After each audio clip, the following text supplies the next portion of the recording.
Hoy es 21 del 7 del 2013. Vamos a orar y vamos a empezar este servicio. Amado Padre, venimos ante su presencia, ante el trono de gracia por el medio del sacrificio de nuestro amado Señor Jesucristo, como siempre hacemos, dejamos nuestros pecados, nuestras cargas ante usted. Cada uno sabe lo que ha cometido durante la semana. Venimos ante usted siempre para lavarnos las manos, los pies, nuestra mente, nuestra conciencia por el sacrificio que ha sido hecho una vez y para siempre por medio de nuestro amado Señor Jesucristo. Le pedimos que en el día de hoy nos esté dando el maná, su palabra en Cristo, guiado por su Santo Espíritu, para que podamos ser alimentados en el día de hoy.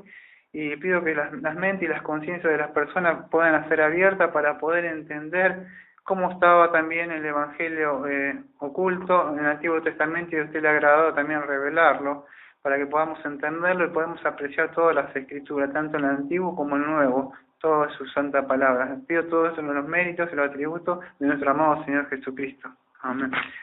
Bueno, vamos a cantar Sin ti, sin nada soy, ¿no? ¿No? Sin Cristo no tengo nada. Sin Cristo no tengo nada, me equivoqué yo entonces.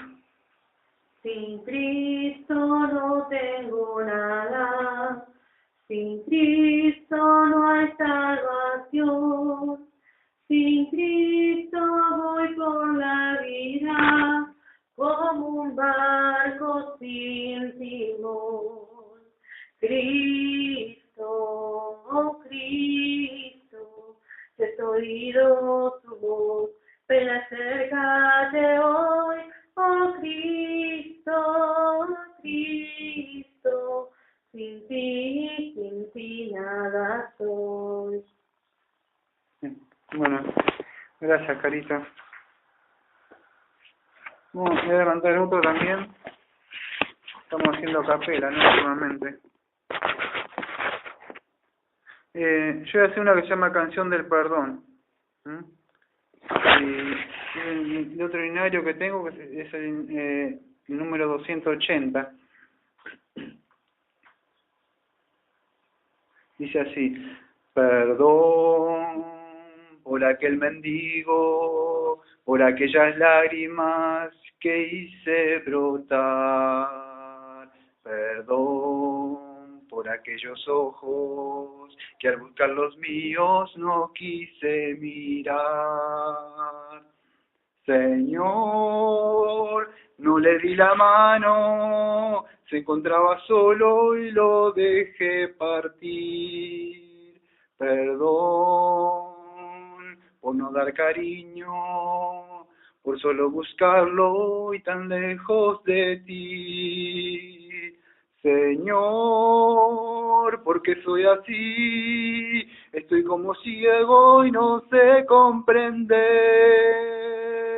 Señor,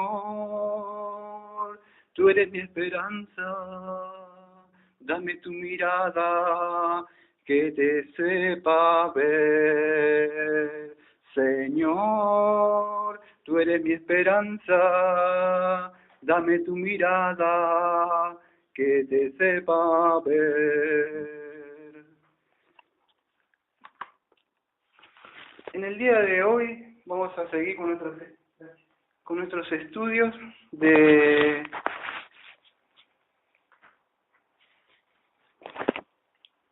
el Antiguo Testamento. Y vamos a ver en el libro de Hechos, ¿no? Perdón, ahí estoy en el libro de Hechos, en el libro de Éxodo. Otra vez estaba ahí buscando información, una introducción, algo así, me llamó algo la atención, que decía sobre, estamos en Argentina nosotros, aquellos que están escuchando vía por ahí internet, ¿no? O sea, pero encontré algo del Papa Francisco. Me llamó la atención lo que decía así. Dice, el Papa Francisco perdonará pecados por Twitter. Dice, el Papa Francisco está siendo revolucionario en todos los sentidos y en las redes sociales. No podía quedar atrás. Según se acaba de anunciar en la publicación de la Sagrada Penitenciaría Apostólica, el Papa Francisco podría perdonar sus pecados a través de Twitter y dar indulgencias plenarias, un acto especial de la creencia católica que reduce el tiempo de un alma en el purgatorio, a sus seguidores en esta red social. Y algunos teólogos se criticaban esta medida porque dejaría a la persona del sacerdote el único intermediario entre Dios y los hombres. Y a cuenta del Papa, o sea, por el Twitter, o sea, el Papa cuenta por Twitter a más de 2.600.000 personas. La versión, o sea, vamos a decir, especial, o sea, acá en español, ya cuenta con casi 3 millones de seguidores. Y a mí me llamó la atención esto, ¿no? Más que decía el único intermediario entre Dios y los hombres, o sea, que sabemos que nuestro amado Señor Jesucristo. Esto no es no venimos a hablar ni a criticar esto, pero me gustaría ver qué es lo que dice las Escrituras, que si es a través que el Papa puede perdonar, o los sacerdotes pueden perdonar, o el sacrificio ha sido solamente una vez hecha para una vez la remisión de los pecados, como dice Hebreo 10:10, ¿no? Y por eso vamos a ver qué dice, como estamos viendo, hacemos por arriba nada más los estudios de estamos viendo el Génesis que vimos el domingo pasado, vamos a ver el libro de Éxodo, ¿no? Y vamos a tocar un poquito de eso, de lo que es. Por supuesto no vamos a ver ampliamente porque no nos daría el tiempo de ver 40 capítulos. Nos tomó como dos años estudiar el libro de Romanos, 16 capítulos, nunca podíamos ver 40 capítulos. Pero sí vamos a ver la idea y más o menos el pensamiento, o cuál es la idea, o sea, que es la libertad del pueblo de Israel, lo que se ve ahí como Dios les libera a ellos, y otras cosas más que abuelo como tipo helicóptero. Vamos a pasar por arriba sobre el libro de Éxodo y vamos a ver. Ya dijimos la otra vez que el Pentateuco ha sido escrito por Moisés, muchos dicen que no, pero sabemos que sí, porque Cristo mismo avala, y mostrando que cuando dice que también en Lucas 24:44, que dice lo que está escrito de mí en la ley de Moisés. Entonces Cristo mismo estaba diciendo que estaba escrito por el Señor, por Moisés, ¿no? Eso es lo que más o menos un poco lo que vamos a ver. El tema principal, por decirlo, como pensamiento, la idea central es como es liberado el pueblo de Israel, ¿no? Y vamos a ver, o sea que la otra vez cuando dejamos Génesis, habíamos visto, o sea que la familia de Josué, o sea por lo menos que hemos llegado a ver ahí, la familia de Josué no era tan numerosa como vemos que era acá. O sea, acá se había transformado ya en una nación. O sea, cuando José, o sea, la familia de José entraron todos ahí, se calcula más o menos que habían cerca de unas 700 personas, más o menos. Pero después se transformó en una nación que se cree que eran unos 600.000 más o menos varones, sin contar entre mujeres y niños. Se cree que podría ser también como 1.200.000 personas que salieron más o menos de ahí. Entonces cuando entran ahí, esto es un poco de historia, en Egipto, no olvidemos, estaban en Egipto ellos, entraron bien, pero lo que sucede cuando ustedes empiezan a ver que después cambian los reyes, ya tenía un poco de estudio de historia y no daría para lo que estamos viendo, ahora que estamos viendo más o menos un poco por arriba. Pero ellos quedan esclavizados, porque empezaron a temer, porque se empezaron a hacer una nación, tenían miedo que tomaran los egipcios, entonces los esclavizan, los hostigan, los hacen trabajar, y muchas cosas que yo siempre dije el domingo pasado, que lo escuchen por la audio Biblia, o si quieren leerlo, como ustedes quieran. Así que entonces Éxodo, vamos a ver, o sea, cómo, un poco de eso, como el pueblo de Dios, y también el mensaje espiritual también aplicable para nosotros, ¿no? Porque esa es la idea, que podemos llevarnos nosotros para nosotros, ¿no? Y vamos a ver, en principio, voy a ir abuelo de pájaro un poco por todos los capítulos. Primero, lo que me gustaría ver es que Moisés, vamos a ver un poco la tipología. Moisés era la tipología de lo que era el Señor Jesucristo. Algunos están de acuerdo, otros no están de acuerdo, pero mostraba un poco de que era Cristo. Cristo era libertador y es nuestro libertador. Entonces vamos a ver un poco de eso. También podemos aprender del libro, yo lo dejo a consideración a ustedes que lo lean, porque no es un estudio exegético, o sea que no es esta palabra por palabra, ahí por arriba, ya lo expliqué el domingo pasado. Pero cuando llama a su pueblo, Dios había dejado una promesa, o sea, que los iba a libertar, que había mostrado 430 años después, que ellos iban a estar presos, pero después él lo iba a libertar. y le había dicho eso a Abraham en el libro de Génesis, lo pueden encontrar.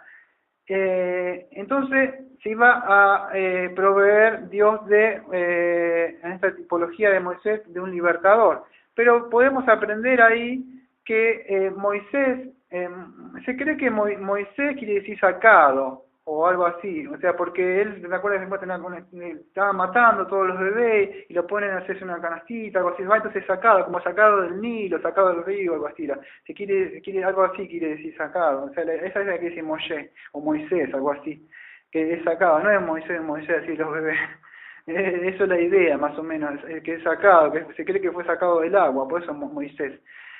Es también la tipología también cuando ¿cómo se llama no me acuerdo el nombre de me olvidé, que andaba persiguiendo en la época del Señor Jesucristo, Nerón era que andaba, no me acuerdo bien el nombre de él, se me olvidó porque no lo tenía anotado acá, pero andaba persiguiendo, manda a matar a los bebés, que esto también José y María van y huyen ¿a dónde? Al desierto. Bueno, acá lo vemos también, Herodes era el nombre, ¿no? Herodes, gracias. También vemos a Moisés también vemos los ejemplos para que puedan ver cómo Dios preserva lo mismo que iba a preservar al Señor Jesucristo, hasta cuando pasara todo eso. Acá vemos también la matanza de los bebés, también como Cristo vemos la matanza también de los bebés. ¿Te acuerdas que decía que Ramá llora a sus bebés y todos sus hijos? Bueno, acá también vemos que acá mueren, pero Dios los preserva, Más adelante, abuela de pájaro, estoy todo viendo, ¿no? Un poco lo que sucede, un poco vamos a ver un poco el lado espiritual de lo que podíamos ver, no tanto exegético meternos ahí adentro. Vamos a ver cómo Dios llama a su siervo, Dios prepara a su siervo. Fíjate que acá para poder libertar, primero tiene que llamarlo a Moisés, y Moisés lo tiene que preparar. Cuando él lo llama, a Moisés, fíjate que en una parte, en los primeros capítulos, como él es humilde, primero dice que él no estaba preparado, dijo, ¿quién soy yo para poder ir? Lamentablemente hoy vemos gente o vamos a decir, pastores o líderes que dicen que está capacitado, pero Moisés no se sentía, el verdadero siervo de Dios no se siente capacitado. Pablo mismo dijo, ¿quién está preparado? ¿Quién está apto para esto? O sea, ¿quién es el que se puede llegar, más allá que la palabra de Dios nos manda a ser irreprensibles? Pero si nosotros nos examinamos nosotros mismos dentro de la conciencia, sabemos que hasta pecamos con la mente. Entonces nadie ante la presencia de Dios puede estar irreprensible, pero tenemos que mantener irreprensible también ante la mirada del prójimo, ¿no? No tanto lo de afuera, sino también en nuestras mentes. Pero acá vemos que él se sentía que no estaba capaz. ¿Qué aprendemos de Moisés? Que era humilde, sabía que no. Pero Dios fíjate que también en una parte le dice que meta su mano adentro y que saque así y sale el leproso, lo que muestra de Dios que la condición de él está, nuestro corazón está corrupto, está podrido, o sea, vamos a decir leproso, a menos que Dios no haga una obra y mete la mano de nuevo y sacó Moisés, estaba de nuevo sana de nuevo. Entonces Dios prepara a su siervo antes de llamarlo, como lo hizo también con Isaías, que tenía su labio inmundo, ¿no? Vemos que Isaías tenía la lengua, parece, Moisés tenía la mano, aparentemente. Entonces Dios tiene que preparar a su siervo, o sea, para llevar el mensaje, ¿no? Vemos también de parte de Moisés que él iba a ser un intercesor, porque él iba a interceder también, como Cristo también intercede por nosotros. En una parte, después más adelante vamos a ver cómo Jehová escucha el clamor o las oraciones de aquellos que claman y le piden a él, ¿no? De Moisés también aprendemos en los primeros capítulos, o sea que nunca es tarde para un llamado. Moisés primero, Dios lo prepara, pero los primeros 40 años él lo tiene como pastor de ovejas. Recién a los 80 años, imagínate a los 80 años, conocer a poner a tu papá o a alguien que tiene a los 40, 50, ¿cómo están? Imagínate los 80. Bueno, a los 80 años Dios lo llama recién para esta obra, esta misión que tenía que hacer. Era un viejito Moisés. Entonces aprendemos que nunca es tarde para el llamado, que cuando Dios llama a alguien, puede hacerlo en cualquier momento. hoy en muchas iglesias se discute de que cuando empecé esta serie, que iba a decir que iba a haber un libro cada uno, dije que lo iba a hacer de una perspectiva, de una visión o una cosmovisión reformada, de las iglesias reformadas. ¿Por qué? Decimos porque dentro de la iglesia están, o sos, vamos a decir, teológicamente arminiano o calvinista, una de esas, bueno, somos cristianos, pero aquellos que me entienden, saben, o en una de estas dos posturas estás. Y lo que yo quería mostrar desde este punto de vista reformado, que nosotros predicamos que la salvación solamente es de Dios. Y acá vamos a ver que solamente la salvación es de Jehová. ¿Por qué lo digo? Porque en los primeros versículos, fíjate en Éxodo 3:8, Jehová dice, he descendido para libertar. Y así vemos que si Dios no desciende por nosotros no podemos hacer nada. Entonces Él es el que empieza haciendo la obra, Él desciende para libertarlo. Y así también como podemos aprender que Cristo también descendió para librarnos a nosotros del pecado, porque Él es el que descendió, el Señor Jesucristo. Y vamos a aprender que Él mismo, Cristo, es también Jehová, cuando dice que yo soy, ego eimi, dice en una parte, si no me equivoco, en Juan 8:58 me parece que dice, que él nombra esas palabras.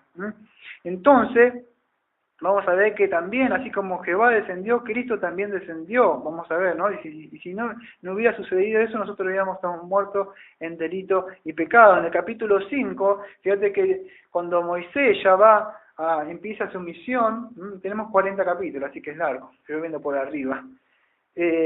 Lo manda porque tenía que hablar. Ya pasé, por supuesto, ya han escuchado han leído su Biblia, han escuchado su Biblia, ya la tienen un poco refrescada en su memoria lo que yo vengo diciendo.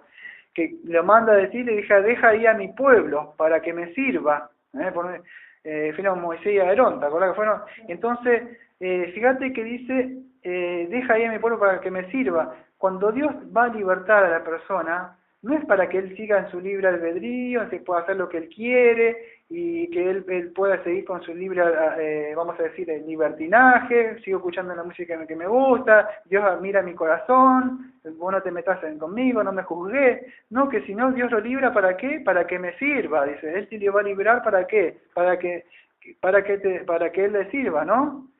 Entonces, ¿de qué nos viene a librar? Sabemos que nos viene a librar ¿de qué?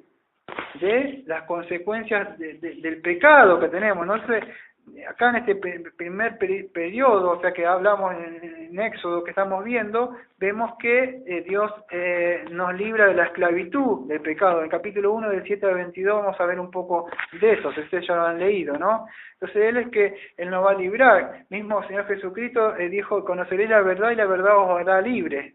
Entonces, la verdad, fíjate que muchos dicen, ¿de qué? Nosotros se decían que no tenían pecado, ¿te acordás los fariseos? Te has leído un poco el Nuevo Testamento, porque creían que solamente la circuncisión los libraba. Hay muchos que creen que ser cristiano y una iglesia, eso ya está librado de todo, y no se trata de eso, ¿no? Fíjate que Faraón dice, ¿quién es Jehová para que yo oiga su voz? Cuando Dios llama al pecador, el yo, ya lo expliqué una vez con el estudio romano, el yo, fíjate, ¿quién es Jehová para que yo oiga su voz? Está hablando Faraón, pero cuando el predicador, alguien está predicando, el yo que está dentro de la persona se resiste al llamado de Dios. Entonces, ¿quién es para que yo oiga su voz? Ahí vemos también, estamos viendo el sentido espiritual, estoy mostrando de las escrituras, ¿no? ¿Sí pueden entender? Faraón también, aparte de representar al enemigo, a Satanás de nuestras almas, fíjate, dice, ¿quién es que yo? El yo se resiste siempre, allá hay una pelea, ¿por qué? Porque no quiere, sabe que si Dios va a gobernar, no solo va a ser Salvador, no quieren Salvador nada más, pero no quieren un rey en sus vidas, muchos cristianos. Entonces, ¿quién es para que yo le sirva? Entonces sabe que el yo se va a resistir, porque no quiere que un Salvador, o sea, no quiere también alguien que le esté por gobernar o reinar, y eso es lo que significa, que va a gobernar todo el yo. Entonces el yo dice, ¿quién es? Para que yo escuche su voz. Entonces, y fíjate, vamos a ver más adelante, ahí si ustedes están viendo en Éxodo, cómo, vamos a decir Satanás, en este caso Faraón, los castiga con más trabajo, lo hace trabajar, no solo eso, ahora que lo va a ir a buscar, y están así que tienen tiempo para servir a su Dios, vayan ahora y no solamente no le doy más la paja, ahora busquen la paja ustedes mismos y hagan más, pero ¿cómo es posible? Y entonces Moisés, ¿cómo es posible? Y empiezan ahí, vemos que podemos aprender, que cuando viene ese llamado, se te va a levantar la familia, se te van a levantar los amigos, vas a tener más, porque Satanás va a decir, estás queriendo más servirle a él, más tiempo para él, te debía complicar más la situación, como Faraón. Faraón le complicó más la situación al pueblo y se ponía más y más ellos esclavizados. Entonces venía más y más la carga del ataque del enemigo. En el capítulo 6 dice, y yo os sacaré y os libertaré y os redimiré y os tomaré y os meteré en la tierra, yo os la daré. ¿Qué podemos aprender? No, yo tengo mi libre albedrío para poder decidir, yo puedo levantar mi mano, yo puedo hacer esto, yo, y la ley de yo, que siempre digo. Pero ¿qué dice Yahvé? Dice, yo os sacaré, yo os libertaré, y os redimiré, y os tomaré, y los meteré en la tierra. Entonces, y yo os daré. Entonces, la salvación solamente es de Dios. Entonces, por eso decimos nosotros, predicamos, y siempre que solamente depende de él. Si él no hace o él pone el querer y hacer, nosotros estamos muertos, no podemos hacer nada. Capítulo 7, podemos ver cómo empieza Moisés y los falsos maestros a una lucha entre la vara, la serpiente, los milagros de acá. ¿Qué podemos aprender de eso? Podemos aprender que en el día de hoy también hay falsos predicadores que hacen milagros. Vos podés ver como Moisés, él iba a hacer un milagro y eso, los hechiceros que habían ellos también hacían milagros ahí. No sé si has escuchado esa parte o has leído esa parte de esos 7. Entonces, ¿qué sucede? En el día de hoy también tenemos, vamos a decir, predicadores que pueden llegar a hacer milagros, y eso no significa nada, porque dice, en tu nombre hicimos muchos milagros y profetizamos, alejados de mí, hacedores de maldad, nunca conocí, Mateo 7, 21, 23. Entonces, hacerle un milagro no significa nada, y muchos vieron que hacían milagros y no creyeron en Cristo, Juan 2, si no me equivoco, por ahí. ¿Y qué sucede? Que no significa eso, ¿no? Muchos han visto en el Antiguo Testamento milagros y no creyeron. Entonces no se trata de eso. Ya en el capítulo, voy avanzando un poco más rápido, ¿no? Entonces, para ir viendo lo que estaba viendo un poco, podemos aprender que el pueblo de Israel, o sea, estaba preso, ¿no? Si vamos me gustaría ver para aquellos, porque no todos por ahí conocen las escrituras, yo sé que la mayoría sí, pero poder ver lo que dice las escrituras de nuestra condición antes de venir a Cristo. Hoy me agarré esta Biblia que está media nueva y me cuesta mover las hojas, pero no. Voy a demostrarle lo que dice, voy a decir, no, está bien, gracias. Gracias. En Efesios 2, voy a mostrarle cómo estábamos como el pueblo de Israel preso. Fíjate, dice, de muerte a vida por Cristo, Efesios 2, 1, en adelante hasta el 10, así. Y Él os dio vida a vosotros que estabas muertos en vuestros delitos y pecados, en los cuales anduviste en otro tiempo, según la corriente de este mundo, conforme al príncipe de la potestad del aire, el espíritu que ahora opera en los hijos de desobediencia. Versículo 3, entre los cuales también todos nosotros en otro tiempo vivíamos en las pasiones, ¿dónde? En Egipto, ¿no? ¿Gobernado por quién? Por el faraón, ¿no? No dice así, pero dice, vivíamos en las pasiones de nuestra carne, satisfaciendo los deseos de la carne y de la mente, y éramos por naturaleza hijos de ira, lo mismo que los demás, pero Dios, que es rico en misericordia por causa del gran amor que nos amó, aun cuando estamos muertos en otros delitos, nos dio vida juntamente con Cristo, por gracia de haber sido salvados. Y Él nos resucitó, y Él nos sentó en los lugares celestiales en Cristo Jesús, a fin de poder mostrar en los siglos venideros la sobreabundante riqueza de su gracia, por su bondad para con nosotros en Cristo Jesús. Porque por gracia habéis sido salvados, por medio de la fe, y esto no es de vosotros, sino que es don de Dios, no por obra para que nadie se gloríe, porque nosotros somos hechuras suyas, creados en Cristo Jesús, para hacer buenas obras, las cuales Dios preparó de antemano para que anduviéramos en ellas. Entonces Cristo Dios nos salva por medio de nuestro amado Señor Jesucristo y por medio de la gracia, y versículo 10 dice para buenas obras. ¿Para qué? Déjame ir mi pueblo para que me sirva, para que podamos hacer buenas obras. Entonces Es por eso, tenemos que entender que nosotros estábamos como el pueblo de Israel, estábamos presos, sirviéndole a Satanás en nuestras pasiones y delitos. A menos que Él no tuviera compasión de nosotros, nosotros estábamos muertos ahí. Y Él nos liberó. En el capítulo 10 de Éxodo, vemos cómo el corazón endurecido que tiene Faraón, tiene miedo de qué cosas, porque vemos que empiezan, no sé si han visto ahí, pero si han escuchado, han leído, han escuchado su audio Biblia, empiezan 10 plagas de Yahvé, empieza a mandarle Jehová a ellos. Bueno, en este tiempo no es un estudio para hacer exegéticamente de cada una de esas cosas, de las plagas, pero lo que le mostraba Dios ahí a eso es que cada una de las cosas que tenían ahí, muchas de ellas eran dioses que ellos tenían, y Dios mismo, por medio de los dioses que ellos adoraban, o el Nilo que tenían, ese agua que estaba ahí, para ellos el agua que se transforma ahí en sangre, el Nilo, para ellos era algo que adoraban, pero Dios les muestra, o sea, que no era nada ante ellos, y cada una cosa que le mandaba, ellos adoraban algunos de esos insectos, cosas que tenían ahí, y Dios mismo les hace atacar con muchas de esas cosas a ellos. Algunas les advierte que les va a venir, no sé si las últimas 3 ya no las advierte, pero Dios los ataca y le muestra cuáles eran los dioses que ellos tenían, y Dios les muestra que con esos mismos insectos, esas mismas cosas, Dios mismo los ataca, porque es el creador de todo eso. Por eso no tenemos tiempo de cada uno, pero cada uno tenía una representación. No es que Dios le mandó así, le voy a mandar la mosquita, después le voy a mandar la rana, ellos adoraban esas cosas. Vos ves muchas de allá, si vos estudiás, vas a ver que ellos tenían serpientes y cosas así que adoraban. Entonces Dios le manda con esos mismos, le muestra cuál era la condición de los ídolos, no era nada para ellos. Tenían muchas de esas cosas. En el capítulo 10 entonces que vemos que el corazón endurecido, porque Dios le había dicho, que ya le había advertido, que como también los profetas, que ellos tenían de dura cerviz, ¿te acuerdas como dice Jeremías? Muchos de ellos no fueron convertidos, muchos de ellos, como el día de hoy. Pero ¿qué sucede? El corazón endurecido del faraón, no vemos que él decía, ay, me he arrepentido, porque el verdadero arrepentimiento es un cambio de mente, no es un temor a un castigo o algo así, ¿no? El mismo Lutero, él lo llamaba la contrición del patibulario, le decía Lutero. ¿Por qué? Porque Lutero le decía así porque era un arrepentimiento por temor ir ¿a dónde? Al infierno. Entonces Lutero le decía la contrición del patibulario. Era un miedo, no quiero ir. Entonces en ese momento cuando iba a ir, el preso que dice, no, tengo miedo, sí, y llora, ¿por qué? Pero el faraón no tenía un verdadero miedo. O sea, en sí era un arrepentimiento, vamos a decir, lágrimas, como decimos acá en Argentina, una lágrima de cocodrilo, decimos. Porque no era un verdadero arrepentimiento.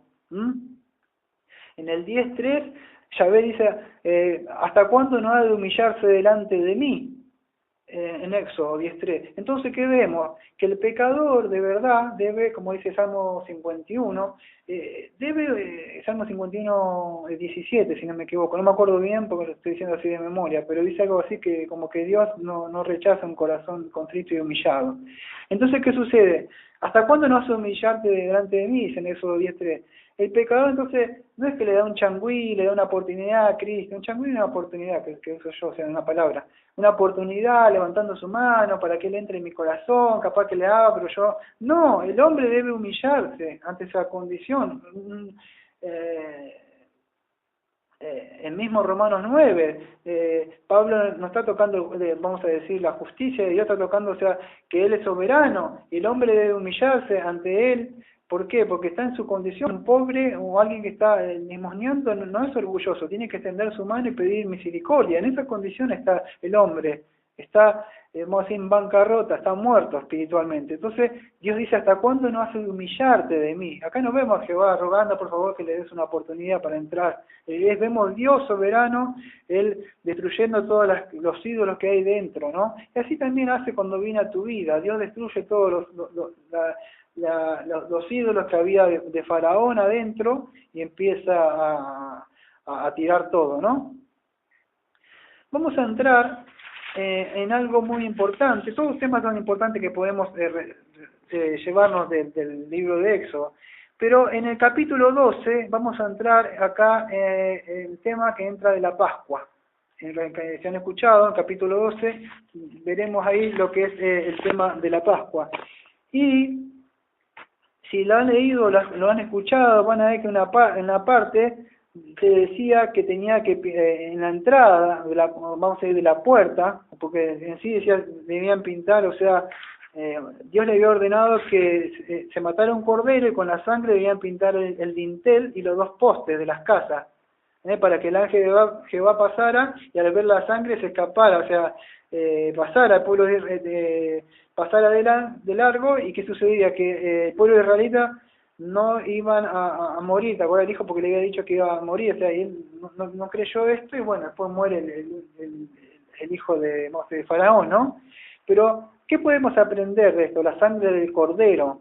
En Juan 1:29 dice que, Juan el Bautista dice que el Señor Jesucristo es el cordero que quita el pecado del mundo. Entonces, vemos acá también la tipificación o algo. Tenemos que, ya dije ya cuando empezamos el domingo pasado, acá siempre tenemos que tener la mente cristocéntrica, está Cristo siempre escondido en todo acá. En toda la Biblia vamos a ver al Señor Jesucristo. Acá cuando vemos que se debería marcar la puerta, ahí con el dintel del cordero, mostramos que la sangre de Cristo nos redime, nos limpia, nos purifica, y también en el día del juicio también nos va a librar de la ira venidera que va a venir y va a pasar, a menos que la persona haya sido comprada, haya redimida por el sacrificio que hizo Cristo, como dice Juan 1:29, Él quita el cordero, que se haya puesto en la puerta, por la puerta es porque Cristo es la puerta, es por la que entramos nosotros por la fe. ¿La fe en qué? En el sacrificio que ha hecho el Cordero. La misma Biblia dice, sin derramamiento de sangre no hay remisión de pecados.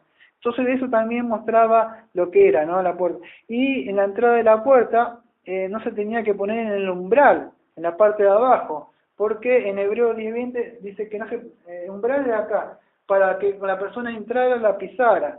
Significaba que no pondrás la sangre para no pisotear la sangre de Cristo.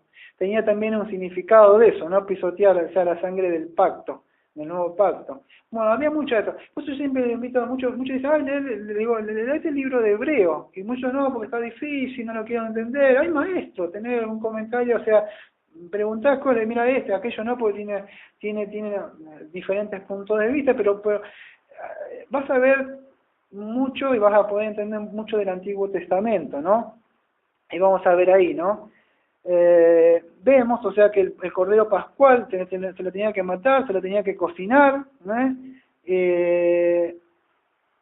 También ellos se lo comía, podemos aprender en Juan 6:53 al 55, si lo quieren leer, pero también podemos aprender de ahí que debemos alimentarnos de Cristo. Si no nos alimentamos de Cristo, si no nos alimentamos también del Cordero, vamos a estar flacuchos, debemos nutrirnos y alimentarnos de Él, ¿no?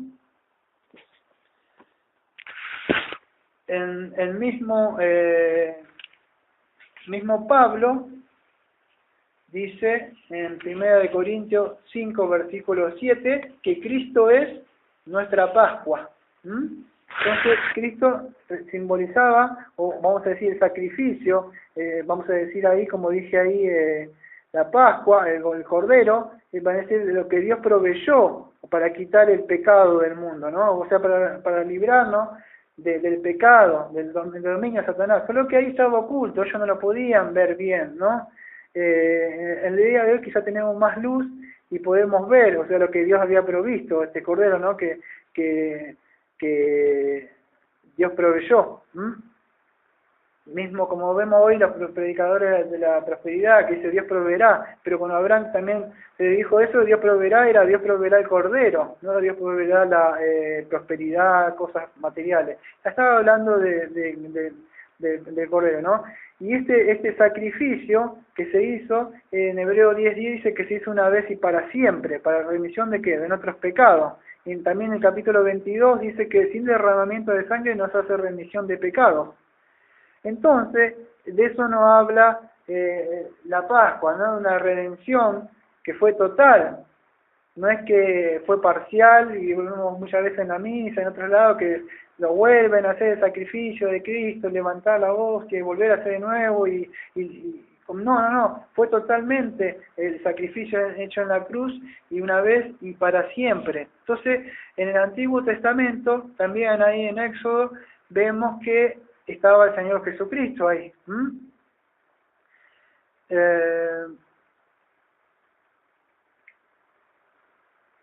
Más adelante vamos a ver que a pesar de que el cristiano es libertado, vamos a un poco recapitular lo que estaba viendo hasta ahora. El hombre está muerto en delito y pecados, a menos que Dios descienda y haga una obra, está perdido el hombre. Pero ¿qué sucede? Dios nos redime por medio del Señor Jesucristo, nos justifica por medio de la fe, como vimos en Efesios ahí, somos, por gracia, somos salvos. Pero termina todo ahí. ¿Satanás se queda, la carne, el pecado? ¿O sigue habiendo? ¿Qué podemos aprender más del libro de Éxodo? En el libro de Éxodo, vemos en el capítulo 12, vamos a ir 37 en adelante, cómo Faraón, este rey de Egipto, ¿qué quiere hacer? A pesar de que Dios le había librado, quiere volver los quiere perseguir. ¿Por qué? Lo quiere volver a esclavizar de nuevo. Y eso podemos aprender en las Escrituras. Si vos querés leer un texto, en Gálatas 5:17, por favor. Gálatas 5, versículo 17. Gálatas 5:17. Vamos a ver que hay una lucha, después que somos cristianos, que se levanta entre la carne y el espíritu, ¿no? Versículo 17, porque el deseo de la carne es contra el espíritu, y el del espíritu es contra la carne, y estos se oponen entre sí, para que no hagáis lo que quisieres. Ahí está, entonces que vemos que el deseo de la carne se opone contra el deseo del espíritu y el espíritu contra la carne. Entonces vemos que hay una lucha. ¿Por qué? A pesar de que has sido librado de Egipto, del poder del Satanás, se quiere volver y todavía hay una lucha entre... ¿Por qué? Porque tanto uno como el otro van a querer luchar. Son ambos, a pesar de que ha sido destronado, o sea, el pecado, Satanás, y ha venido el Señor Jesucristo, su Santo Espíritu, a reinar dentro de nuestros corazones, el pecado va a querer volver de nuevo a reinar. No dejéis que reine el pecado en vuestros corazones, ¿no? En Romanos 6:12, si no me equivoco, ¿no? Por ahí. Pero vamos a dejarlo que lo explique mejor nuestro amado apóstol Pablo en Romanos 7:14 hasta el 23. Y ahí está, lo voy a dejar que él lo explique mejor. Esta lucha, que cuando sos librado de Egipto, Egipto es el mundo, la carne, Dios te libra de todo eso. Por eso que la iglesia, ¿qué dice Eclesiastés? Sacado afuera, Dios te saca de ese lugar. Entonces, 7:14 dice así: porque sabemos que la ley es espiritual, pero yo soy carnal, vendido a la esclavitud del pecado, porque lo que tengo no lo entiendo, porque no practico lo que quiero hacer, sino lo que aborrezco, eso hago. Y si lo que no quiero hacer, eso hago, estoy de acuerdo con la ley, reconociendo que es buena. Así que ya no soy yo el que lo hace, sino el pecado que habita en mí. Porque yo sé que en mí, es decir, en mi carne, no habita nada bueno, porque el querer está presente en mí, pero el hacer el bien no. Pues no hago el bien que deseo, sino el mal que no quiero, eso practico, y si lo que no quiero hacer, eso hago, ya no soy yo el que lo hace, sino el pecado que habita en mí. Así que queriendo yo hacer el bien, hallo la ley que el mal está presente en mí, porque el hombre interior me deleito con la ley de Dios, pero veo otra ley en mis miembros de mi cuerpo que hace guerra contra la ley de mi mente, y eso me hace prisionero de la ley del pecado que está en mis miembros. Dice así: miserable de mí, ¿quién me librará de este cuerpo de muerte? Y después dice: gracias a Dios por Jesucristo Señor nuestro, así que yo mismo por un lado con la mente sirvo a la ley de Dios, pero con otro a la carne, a la ley de pecado. Muchos creen que Pablo no había sido, no era cristiano acá, y creo que están equivocados porque en el versículo ahí dice que Él se deleita en hacer la ley de Dios. Solamente un cristiano se puede deleitar en la ley de Dios, porque para él, en converso, son locura esto. No puede agradar a Dios. Entonces, ¿qué sucede? Que hay un pecado, como le dicen los teólogos, que es remanente, que todavía se va a levantar, va a querer, como Faraón, Satanás, la carne, que vamos a tener esa lucha durante la semana. ¿Por qué? Porque va a haber, hay una guerra. Efesios 6:12 dice que porque no tenemos lucha contra sangre y carne, sino contra principados, contra potestades, contra gobernadores de las tinieblas de este siglo, contra huestes espirituales de maldad en las regiones celestes.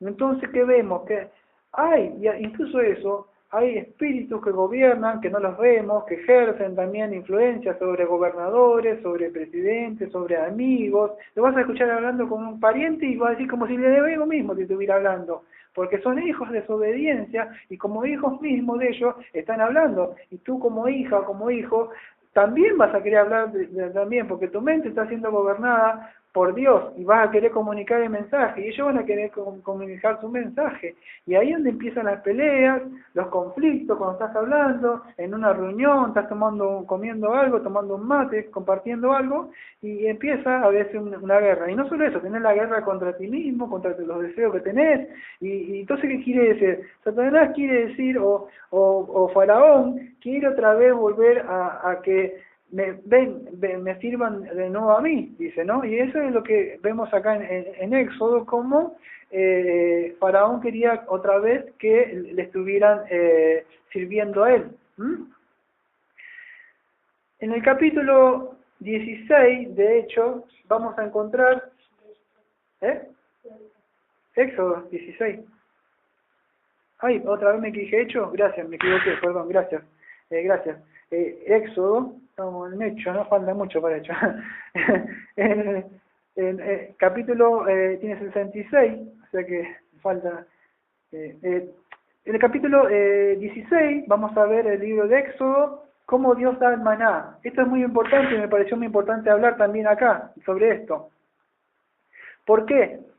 Porque vamos a ver cómo Dios le da el maná a ellos, bueno, más allá de eso de que después ellos se cansaron, de que querían comer estaban comiendo siempre lo mismo, pero vamos a ver cómo estaba también. Mi idea siempre de todo esto de tratar de mostrar es poder reflejar cómo Cristo estaba. Se trata de hacer la predicación cristocéntrica, esa es mi idea. No sé si después ustedes lo pueden entender del domingo pasado y que Cristo estaba ahí.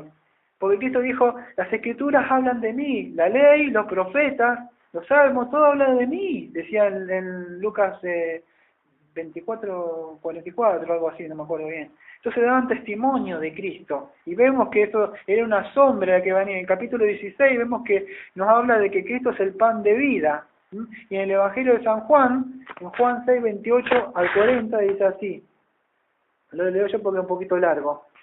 Juan 6, 28 al 40, dice así: entonces le dijeron, ¿qué debemos hacer para poner en práctica las obras de Dios? Respondió Jesús y le dijo, esta es la obra de Dios, que creáis que Él me ha enviado.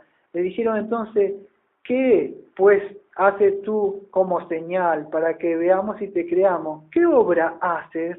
Nuestros padres comieron el maná en el desierto, como está escrito, les dio de comer pan del cielo. Entonces Jesús le dijo, es verdad, en verdad os digo, no es Moisés el que os ha dado el pan del cielo, sino que es mi Padre el que os da el verdadero pan del cielo, porque el pan de Dios es el que baja del cielo y da vida al mundo. Entonces le dijeron, Señor, danos siempre este pan. Jesús le dijo, yo soy el pan de la vida, el que viene a mí no tendrá hambre, y el que cree en mí nunca tendrá sed. Pero ya os dije que aunque me habéis visto, no creéis. Todo el que el Padre me da vendrá a mí, y el que viene a mí de ningún modo lo echaré fuera, porque he descendido del cielo, no para hacer mi voluntad, sino la voluntad de que me envió. Y esta es la voluntad de que me envió, que todo el que me ha dado yo no pierda nada, sino que lo resucite en el día final. Porque esta es la voluntad de mi Padre, que todo aquel que ve al Hijo y cree en Él tenga vida eterna, y yo mismo lo resucitaré en el día final. Y ahí vemos que el maná estaba mostrándonos que era ¿qué? El Señor Jesucristo, ¿no? Mismo Juan 7:37 dice que tenga sed, venga a mí y beba. El que cree en mí, como dice las Escrituras, de su seno brotarán manantiales de agua viva. Digamos que ahí se estaba refiriendo, ¿no?, también al Espíritu Santo, no, que iban a recibir ellos. Entonces Cristo era el maná, pero ellos no lo podían entender, no se podía ver ahí, ¿no? Podemos ver que Cristo es el maná, Cristo es el pan diario que nosotros tenemos que alimentarnos día a día, porque si no tenemos ese maná, ese alimento, como nosotros también, ¿cuántas veces comemos al día? Varias veces, pero si nosotros no tenemos el alimento, no nos vamos a poder fortalecer, no vamos a estar fuerte y no vamos a tener la fortaleza para poder. Entonces debemos alimentarnos continuamente de las Escrituras, porque ya escuché esta prédica, ya leí esto, ya me lo sé esto, no, que no caigamos como en el desierto, que ya estamos cansados de comer siempre el mismo maná, siempre lo mismo. Y es así, si no nos fortalecemos y no comemos del maná, no vamos a poder estar fortalecidos, ¿no? Una cosa que quería mostrar en el capítulo 20, en Éxodo 20, que se fue dada la ley. Esto lo toca por arriba porque si no ya vivimos hace mucho por la confesión nuestra hacia lo que era del pacto, pero la ley, lamentablemente en muchas iglesias, en Éxodo 20, cuando se habla de los 10 mandamientos, se cree que se le dio la ley para que el pueblo de Israel pudiera cumplir. Era una dispensación para que se le daba para poder cumplir la ley, y si ellos cumplían la ley, ellos iban a ser salvos. Pero no es así, lamentablemente. La ley no le fue dada para ser salvos, porque no podían ser salvos. Quiero que entiendan esto. Por eso dije que cuando empezamos esta prédica es desde una perspectiva, o sea, reformada lo que creemos nosotros y no lo que creemos decir otras iglesias que creen que son salvos, que ellos eran salvos por obra. Dios no tiene dos evangelios, en el Antiguo Testamento por obras y en el Nuevo Testamento salvo por gracia. No, siempre fue por gracia. ¿Cómo fue salvo Abraham? ¿O por ser circuncidado? ¿O antes de ser circuncidado o después de ser circuncidado? Pablo dice en Romanos 4, antes de ser circuncidado, porque la ley vino 430 años después. Entonces, ¿cómo pudo haber sido bueno? Entonces, ¿qué sucede? Fue justificado por la fe, por medio de la fe que le fue añadido a él, ¿no? Le fue justificado. Entonces, es así, siempre fue, por fe. Noé también, que le creyó, y pues también Moisés cuando salva, Noé, cuando salva a su familia, entra en el arca que era una tipificación del arca de Cristo, que tenemos que entrar a Cristo. El agua del diluvio, que es la ira de Dios que va a venir sobre este mundo. Y bueno, ¿qué sucede?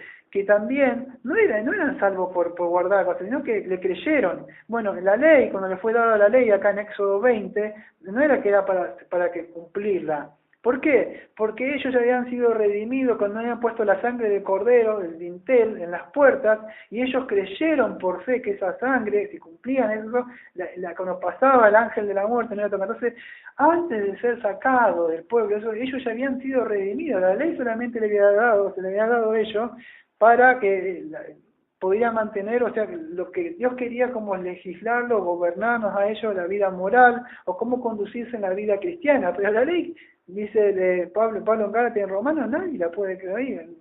La ley solamente es un ayo que te puede conducir a Cristo nada más. Y después que venimos a Cristo, por medio de la ley, ya tenemos el espíritu de vida dentro de nosotros, que es Cristo, que Cristo ya ha cumplido la ley, ni una jota ni una tilde, él cumplió toda la ley, por medio del Espíritu de Cristo, ¿verdad? Romanos 8, ¿qué sucede? Que podemos andar, pero no era que se le fue dado por ellos, porque si ninguno podía haber cumplido la ley, sino nadie podía haber cumplido la ley, ¿no?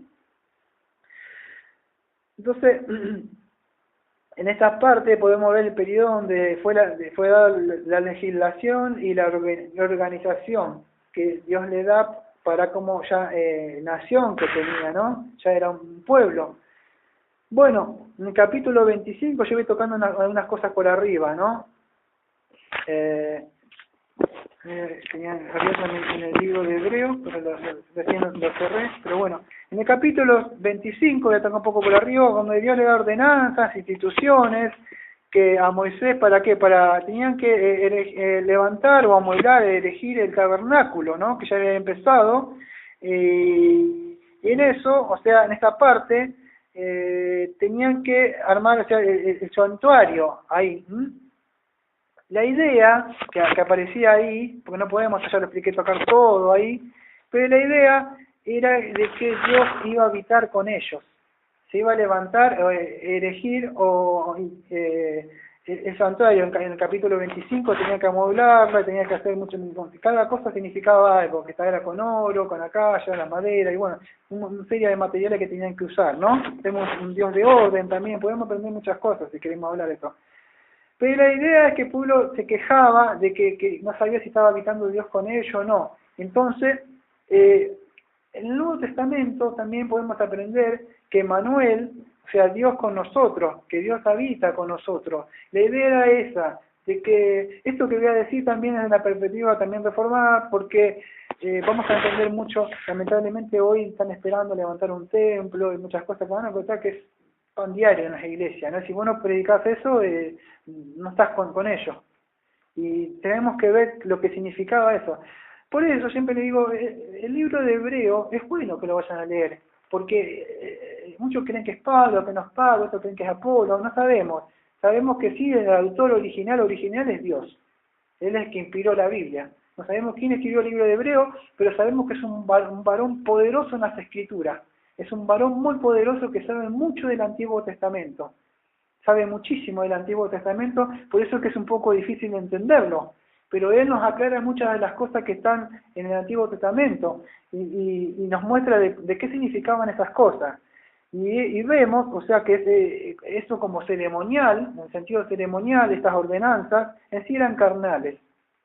¿Por qué? En Hebreos 9:10 podemos leer así: lo cual es un símbolo para el tiempo presente, según el cual se presentan ofrendas y sacrificios que no pueden hacer perfecto en su conciencia al que practica ese culto. No nos olvidemos, cuando el autor del libro de Hebreo escribió esto sobre el santuario terrenal, que tiene el capítulo 9, todavía estaba escrito, levantado, porque el general Tito, ¿no?, en la década del 70, que Mateo 24 dio, que Jesucristo había pronosticado que iba a venir, todavía se seguían haciendo sacrificios. Por eso que todavía dice él así, dice, por lo cual es un símbolo para el tiempo presente, según el cual se presentan ofrendas y sacrificios, que no pueden hacer perfecto en su conciencia al que practica este culto. Todo sacrificio, matar animales, como dice Hebreo 9:12, dice así, y no por medio de la sangre de machos cabríos y de becerros, sino por medio de su propia sangre, entró al lugar santísimo una vez y para siempre, habiendo tenido redención eterna. Y entonces Cristo, que apareció como sumo sacerdote, ¿no? Y Él es el que hizo el sacrificio una vez y para siempre. Esto que vemos acá, que estamos en Éxodo capítulo 25 en adelante, perdón, 20 en adelante, o sea que vemos ahí la ley después que se levanta el santuario, era solamente ordenanzas carnales. ¿Por qué? Porque solamente era un santuario terrenal, como mismo dice en Hebreos 9, yo en la Biblia de América que tengo, el subtítulo dice santuario terrenal. ¿Por qué santuario terrenal? O mundano. La palabra en griego es cosmicón.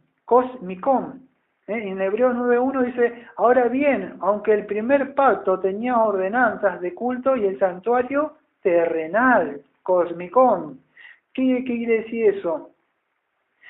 Que Dios se manifestaba desde ahí para que ya este pueblo no estuviera preguntando más, ¿qué va a estar con nosotros? ¿Qué va a estar con nosotros? ¿Estará acá? ¿No está? Y también se lo hizo que se lo levantara en tiendas de campaña. ¿Por qué? Porque ellos tenían tiendas de campaña, o sea, ellos se trasladaban de un lugar a otro. Entonces también el tabernáculo tenía que hacerse así, para que cuando ellos se trasladaban, el tabernáculo también se trasladaba con ellos, y iba también, ya sabemos, no tenemos por causa del tiempo para explicar, que se movía por la nube, columna de fuego, y bueno, Dios iba con ellos siempre, ¿no? Y era eso. Vamos a ver lo que estaba tipificando eso, porque estaba mostrando una figura de algo que iba a venir en un futuro, porque no era eso. Lamentablemente hoy quieren levantar y van a hacer eso, y bueno, y no es así, ¿no? Incluso hay un predicador muy grande, ¿no?, que predica bueno, no voy a decir un nombre, pero él dice que de Estados Unidos que esto es más allá de que no se va a levantar así, tiene un sentido espiritual y otras cosas, pero no es así, como está diciendo este hombre, ¿no? Y es muy conocido. Pero bueno, esto tenía una tipificación. Estos lugares que eran santos y que habían sido hechos por el hombre, eran sí una figura del verdadero. En Hebreos 9:24, lo que dice las Escrituras, Hebreos 9:24 dice así: el sacrificio definitivo. Porque Cristo no entró en el lugar santo hecho por manos de una representación, porque Cristo no entró en un lugar santo hecho por manos, una representación del verdadero, sino en el cielo mismo, para presentarse ahora en la presencia de Dios por nosotros. Entonces estos lugares, esto que estaba tipificando, que había sido por el hombre, este santuario terrenal, era solamente una tipificación, porque Cristo no entró en un lugar santo hecho por manos, una representación del verdadero, sino en el cielo mismo, para presentarse en la presencia de Dios. Entonces en el cielo mismo está el santuario verdadero. Esto es solamente algo para mostrarle al hombre, nada más. Por eso que dice, vamos a levantar el santuario, va a venir el anticristo, No, ya está, ya fue hecho una vez, era algo, el santuario era terrenal, era para mostrar nada más, pero ya Cristo entró en el verdadero, ¿no? Llevando el sacrificio, ¿no? Con él, cuando entra el Padre. Y eso tenemos que verlo así, lo que enseñan las Escrituras. El cuerpo de Cristo, o sea, por el cual, en medio, por el cual se hizo esta remisión, o la reconciliación entre Dios y el hombre, por eso no es que, como decíamos en la introducción, que es el cura, no es eso, es Cristo, dice, si no me equivoco, 1 Timoteo 2:5, ¿no?, que hay un solo mediador entre Dios y los hombres, que es Jesucristo, ¿no? Y dice que Él era y es el más amplio y perfecto tabernáculo, en Hebreos 9:11, dice así, la sangre del nuevo pacto. Pero cuando Cristo apareció como sumo sacerdote de los bienes futuros a través de un mayor y más perfecto tabernáculo, no hecho con mano, es decir, no de esta creación, ¿no? Como mismo Cristo dijo, derriben este tabernáculo así y lo levantaré en 3 días. Entonces, Él mismo, ¿no? Y el verbo, o sea, como dice la escritura del libro de Juan, se hizo carne y habitó. Fíjate en Juan, no sé si querés leer vos o busco yo, Juan 1:14. En Juan 1:14 dice que el verbo se hizo carne y habitó. Y la palabra ahí que hizo carne y habitó, se puso su tienda de campaña, ahí es Kenocen, puso su tienda de campaña. Juan 1:14. Y aquel verbo fue hecho carne y habitó entre nosotros, y vimos su gloria como del unigénito del Padre, lleno de gracia y de verdad. Entonces vemos que Cristo se hizo carne y habitó en nosotros y tabernaculizó, es que ¿no? Puso su tienda de campaña. Entonces, Él vino y tabernaculizó y nosotros, era Emmanuel con nosotros. Por eso cuando vemos en el Antiguo Testamento, que estamos estudiando Éxodo, vemos también era una tipificación nada más de lo que iba a suceder más adelante, ¿no? También vemos que aprendemos el libro de Éxodo, que estaba el arca ahí también, y adentro estaba también la ley también que Cristo iba a cumplir. En el Nuevo Testamento también podemos aprender que nosotros somos el tabernáculo también. En 1 Corintios 6:18 dice que si nosotros ignoráis ustedes que son templo de Dios, y Dios mismo ha puesto, como dice el profeta, yo pondré su ley en sus mentes, en sus corazones.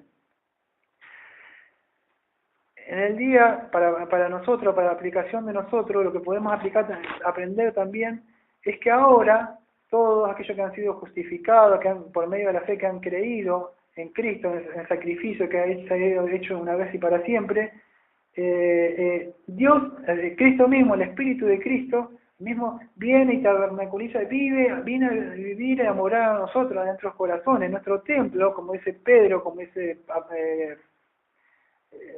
Pablo, está habitando dentro de nosotros, aunque nosotros no lo podamos entender. Él tabernaculiza y viene a vivir adentro de nosotros. Por eso que nosotros debemos hacer sacrificios. Dice, ustedes sean sacrificios vivos, o sea, hacer sacrificios en vosotros. Romanos 12:1.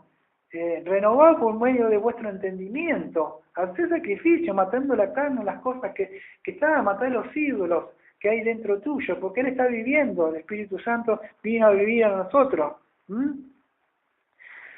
Podemos ver, o sea que ahí dentro, o sea, del tabernáculo habían 2 velos, o sea, también estaba el lugar santo y el lugar santísimo, y el hombre no podía entrar ahí, como el hombre no puede entrar al cielo por medio de los sacrificios, como dice Hebreos 9, 8 y 9, Hebreos 9, versículos 8 y 9 dice así: queriendo el Espíritu Santo dar a entender esto, que el camino al lugar santísimo aún no había sido revelado, en tanto que el primer tabernáculo permaneciera en pie, lo cual es un símbolo para el tiempo presente, según el cual se presentan ofrendas y sacrificios que no pueden hacer perfecto en su conciencia que practica ese culto. Entonces, el hombre nunca puede ser salvo por hacer sacrificios. Y sacrificios, Dios va a entender, voy a hacer una buena obra, la que creas hacer. Los fariseos eran los mejores. Hasta podía hacer quedar mal a muchos de los mejores moralistas que podemos ver caminando hoy. Pero ¿qué sucede? Que eso no sirve nada, no es acepto ante Dios. ¿Por qué? Porque no sirven estos sacrificios, son trapos de inmundicia ante Dios. Solo es el sacrificio de Cristo hecho una vez y para siempre, ¿no? Es por medio de Cristo que Él abrió, que Él rompió, que Él rasgó el velo y que podemos entrar ahora con una limpia conciencia ante Dios y presentarnos, ¿no? Por medio de la oración, orando, arrepintiendo de nuestros pecados, tanto si no eres cristiano como eres cristiano. Si eres cristiano, arrepintiendo por tu vida diaria, que no estás viviendo como de acuerdo y transgredes la ley, estás viviendo conscientemente lo que sientes, te puedes arrepentir. Y si no, viniendo a Cristo también, si no eres, pidiéndole perdón por tus pecados, que perdone tus pecados, que tenga misericordia de ti. El sumo sacerdote también era, vamos a decir, un tipo de Cristo. Podemos sacar muchísimas cosas si queremos del libro de eso. Yo estoy hablando por arriba nada más. Aarón, o sea, también era un tipo del gran sumo sacerdote, que tenía que interceder delante de Dios por nosotros. Como vemos que el Señor Jesucristo intercede por nosotros, ¿no? Él tenía que hacer, no sé si vieron ahí sobre el foco que yo tenía, la vestimenta, tenían acá como unas tablas así, tenían 12 cositas así, que eso representaban las 12 tribus de Israel. Lo mismo Cristo, cuando Cristo entra o va a la presencia del Padre, Él va también en representación. Fíjate como Dios se enciende la ira, y fíjate, los había librado, ellos volvieron a la idolatría. Y le estaba dando las tablas, y estaba en el monte 40 días, y decía, nos dio, ellos hacen los dioses que nos sacaron de allá, y se habían salido. Y Moisés estaba en la presencia. Pero ¿qué sucede de Dios? Y ellos estaban haciendo idolatría. ¿Qué sucede? Que el furor de Dios se quiso volver contra él. ¿Pero quién intercedió? Moisés. Lo mismo sucede con el Señor Jesucristo. Tanto, incluso cuando eres cristiano, pecas, y si no te arrepientes, Dios está pronto para castigarte como padre, no quizás contra la ira, pero sí te va a tener que disciplinar, como dice el libro de Hebreos 12, ¿no? Que Dios tiene que nos tiene que disciplinar. Hebreos 12, si no me equivoco, habla de eso, ¿no? Dice así, porque el Señor el que ama disciplina y azota a todo el que recibe por hijo. Y así dice Hebreos 12:6. ¿Qué sucede? Que de esa forma como intercedió Moisés, así también intercede. No sabemos cómo es, pero a veces pensamos, no queremos poner palabras porque no aparecen, pero Dios puede ver el sacrificio, las manos de su hijo clavadas en la cruz, su espalda, el sacrificio que Él se aplastió, o sea, y entonces en Cristo Él intercediendo por nosotros, así también como, entonces debemos tener en cuenta que le costó la vida a nuestro amado Señor Jesucristo, no tomarnos a la ligera, por más que Él nos tire, el faraón venga a través de querer esclavizarnos y llevarnos de nuevo, acordarnos que tenemos que ir, intervenir, no dejarnos que se nos endurezca el corazón como faraón, porque después nos vamos poniendo más y más duras. Acordarnos que Cristo nos revistió con estas vestiduras que Él tiene, sumo sacerdote, Él nos ha justificado. Ese era un símbolo también de la justicia de Cristo, ¿no? Que si no tenés esta justicia de Cristo, cuando te tengas presentado dentro, o sea, en el juicio de Dios, si no estás revestido con esta justicia de Cristo, como el libro por el progreso peregrino, me acuerdo que van a Confianza, quiso entrar y no pudo. Mayor es un libro, bueno, también podemos ir también a la fiesta, con las parábolas, con Dios mismo está hablando, ¿quién os dejó entrar a ustedes sin esta vestimenta? Echarlo fuera a la fiesta. Si no tenés la vestimenta, tenés que estar vestido, que es la justicia de Cristo, no vas a poder estar en ese día. En el capítulo 32, ya vamos llegando al final del libro de Éxodo, vemos cómo lo que estaba hablando, que ellos se hicieron ídolos de nuevo, lo que estaba diciendo recién yo, y se vuelven en el capítulo 32, se volvieron de nuevo ¿qué? A la idolatría, y ahí vieron el segundo mandamiento ellos, ¿no? En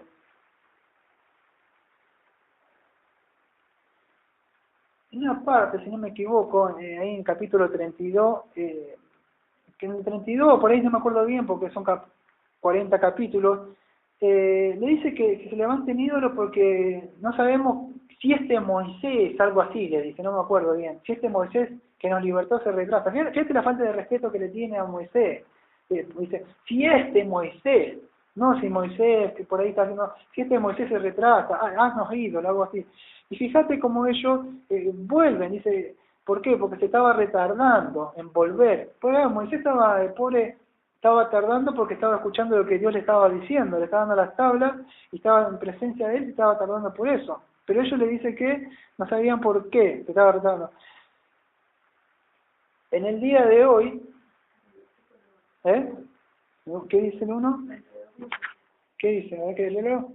Bueno, entonces dice así. Entonces voy a tratar la aplicación entonces. Los cristianos de hoy, como se retrasa Cristo, y algunos también dicen que, como dice Pedro, que como creen que se retrasa y tienen por tardanza la venida de Cristo, muchos cristianos, se vuelven en la idolatría. Cristo falta. Entonces vos lo ves que como ellos vuelven de nuevo a donde Dios le ha liberado una vez y vuelven. Pero ¿vuelven qué? Conscientemente, vemos que ellos estaban ahí, ellos mismos fueron a buscar, no es que Faraón los quiso esclavizar y quiso reinar, vemos que ellos mismos vuelven, como ¿te acordás? Como el siervo injusto que se retrasaba también y dice, empezó a castigar a los demás y de pronto salió a la puerta y apareció, ¿sabes cómo te retrasabas? Y ahí vemos así que muchos cristianos, a pesar de que han sido libertados, deciden volver a la idolatría igual, porque como Cristo no viene, entonces mientras y sucede lo que sucede eso, ¿no? De que se terminan volviendo, su corazón se termina endureciendo, y cambian, o sea, la gloria de Dios, como dice Pablo, ¿no? Habiéndole conocido a Dios, o sea, lo cambian por la criatura, es algo irracional, ¿no? Y terminan con una mente endurecida, en vez de hacer como en 1 Tesalonicenses 1:9, que los tesalonicenses dicen que se escuchaba como Pablo mismo los elogiaba, decía, se escucha y se habla bien de ustedes como ellos habían abandonado los ídolos. ¿No se acuerdan? En Tesalonicenses 1:9, a ver si lo puedo encontrar acá. Filipenses, no, esta es muy nuevita, cuesta moverla. Acá está, Colosenses, Tesalonicenses 1:9. Porque recordáis, hermano, nuestros trabajos y fatiga como trabajando de día y noche.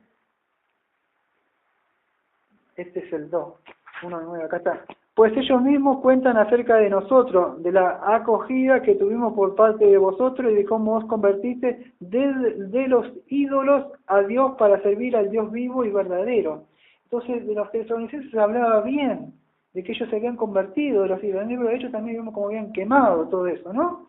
En el mismo Antiguo Testamento podemos ver los profetas, que nos vemos adelante, como un profeta va, le patea, me acuerdo, un ídolo. Lo vemos también a Elías rompiendo los ídolos, los baales, porque Dios nos manda eso, ¿no? Sabemos que todos los pecados son graves, pero cuando has puesto algo frente a Dios, ya sacaste la presencia, o sea, a Él lo estás cubriendo. Y por eso dice que la ira de Dios se manifiesta, dice que está sobre ello.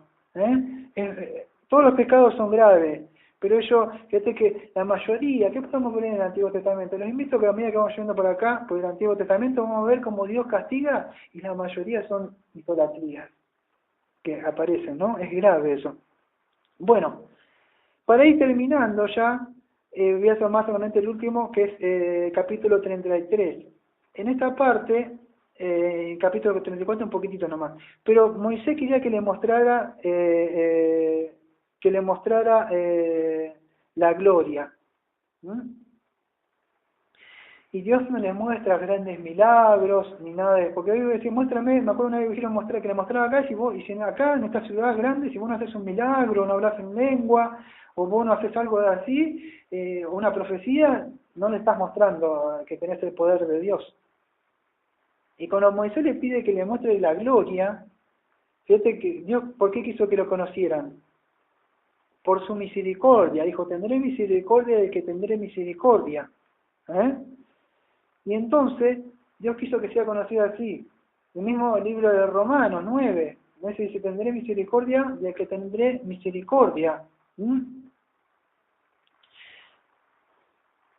Así como Moisés quiso ver a Dios en el libro de Hebreos 1, Hebreos 1, 3, justo tenía abierto Hebreos 1, 3, así, que Cristo es así, Él es el resplandor de su gloria, la expresión exacta de su naturaleza, sostiene todas las cosas por la palabra de su poder, después de llevar a cabo la purificación de los pecados, y sentó a la diestra de la majestad de la natura. Entonces, ¿quién es el resplandor de su gloria?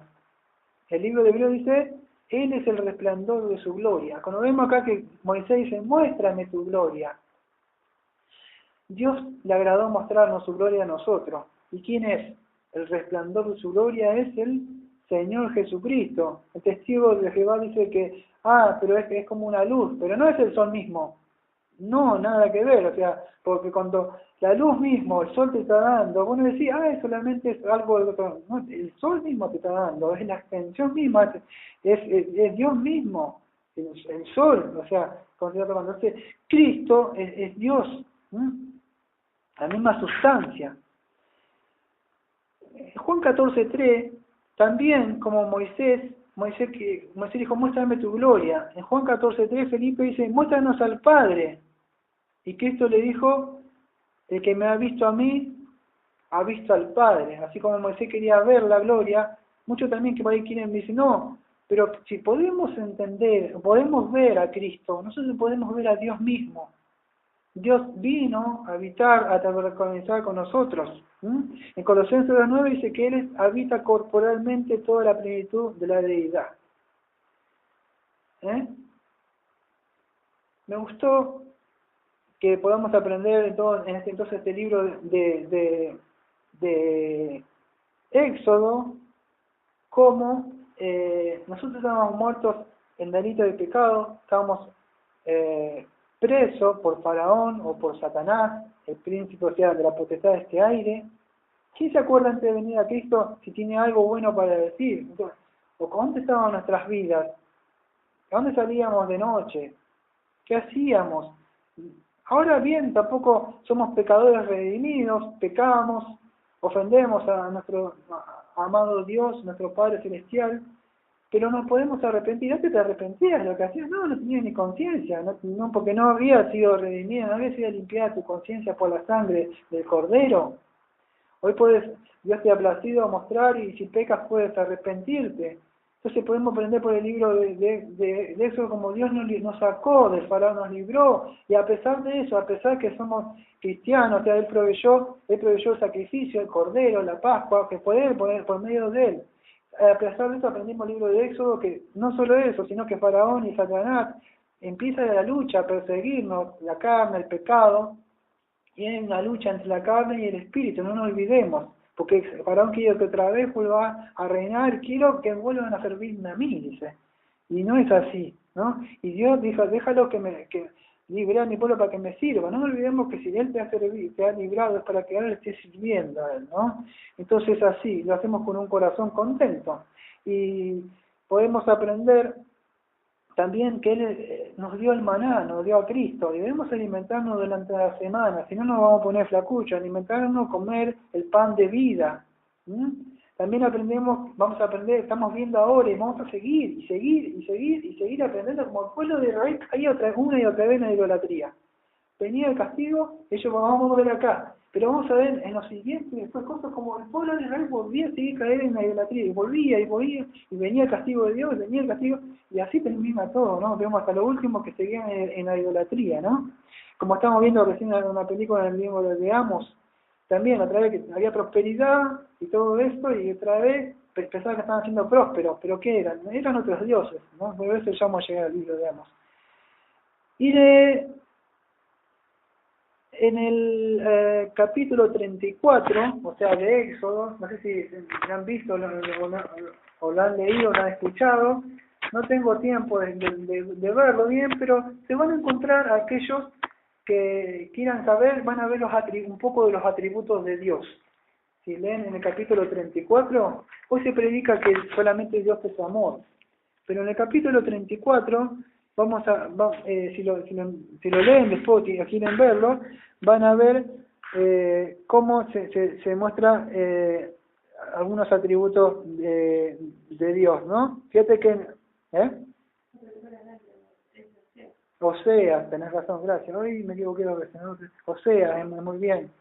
Esta gracia, que vuelve también a la idolatría, ¿no?